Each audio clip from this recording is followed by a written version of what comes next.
Hello, this is Maureen, Dr. Maureen Mason, and I'm here at the office of Dr. Virginia Lee, and we're talking about challenges that our patients have. And a very common, upsetting, and sometimes life-changing factor is trauma that women experience. And when we experience trauma, we do what we need to survive. And a lot of times, we kind of shut the body off, and the stigma and shame that women experience in relation to receiving trauma, being experiencers of trauma, that causes us to wall the body off and to shut down emotionally on things. And I know I had an episode as a young girl at the YMCA where this teenage boy tried to grab me, and we were in a closet, and my dad always taught me, actually, kick him. His dad was a boxer. So I did. He tried to grab my breasts and my groin, and I kicked him and I moved away. I forgot that this happened. The Me Too movement came out, and I realized from then on, I was afraid when I went to the YMCA. My brothers would run around and do things. They were very free.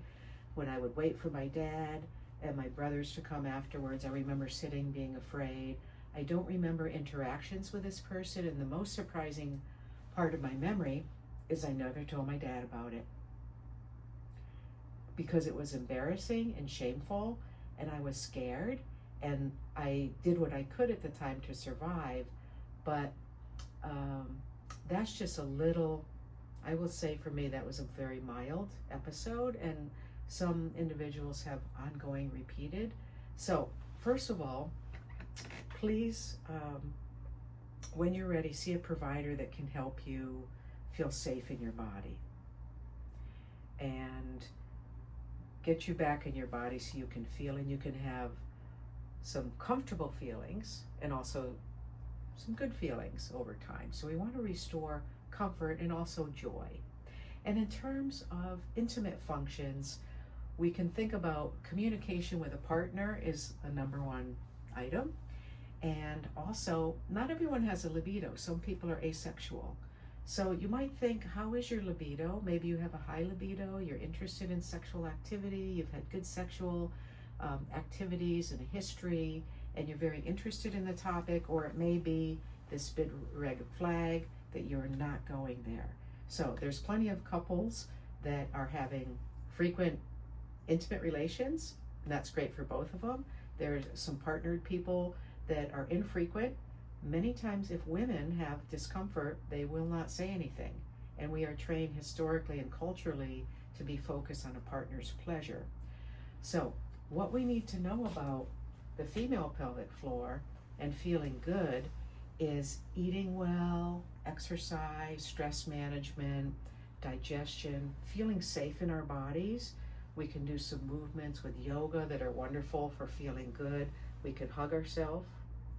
And in terms of pelvic health, awareness of these pelvic floor muscles here, breathing and relaxing and communicating with a partner. And also most women learn how to be comfortable and to experience orgasm, if that's going to happen. About 20% of women do not have orgasm, and that can be some genetics, it can be anatomical, it can be related to hormones. But the clitoris itself, we historically looked at as this little tiny dot here, and it's actually a big V structure, and here's a bulb of the clitoris. So this whole area swells up with feeling safe and comfortable and arousal. And then women can go through stages with sexual function, with training, working with a counselor, with a sexual health physical therapist specialist, and also having a hormone checkup, because sometimes the hormones are off. If your estrogen and your testosterone is really low, then you might not have libido, and that can actually be restored. And there's pelvic health equipment that I discuss in my book that, if interested, women can learn how to use pelvic health equipment and be comfortable with it. And that's a whole topic for pelvic physical therapy and how it might be used. Not everyone needs to use any equipment to restore some intimate functioning, but one of the main things I learned in my courses is the concept of outer course. So that's non-penetrative activity, and that can be any stimulation, any contact that is comfortable, that's arousing between consenting partners. And something you can think of as a framework for any activity is, are you comfortable with it? Is it safe? Can you hurt yourself? Or is someone going to hurt you with this? So again, communication, LGBTQ, positive awareness of different expressions too, and identities and choices. And we have a lot of information now on intimate health and sexual health in the medical field, and historically it's been an ignored topic. So I have a whole chapter in my book on that. And here in San Diego there are resources, and also there's resources online with telehealth to discuss this topic. Some women have vaginismus, where the muscle has gone into such spasm that they cannot tolerate any activity if they wanted to have a penetrative experience. So there are specific techniques that can help that too. So this is just trauma-sensitive information, trauma-sensitive care for anyone that's experienced unwanted touching, contact, or experiences in their intimate private health.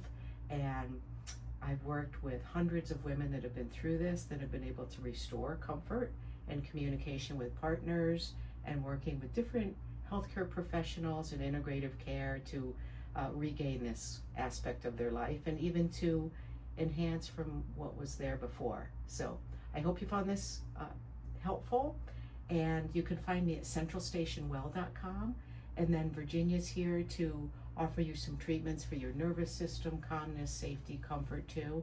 So be well, and be aware there's self-care out there for anything you might need in the intimate health field.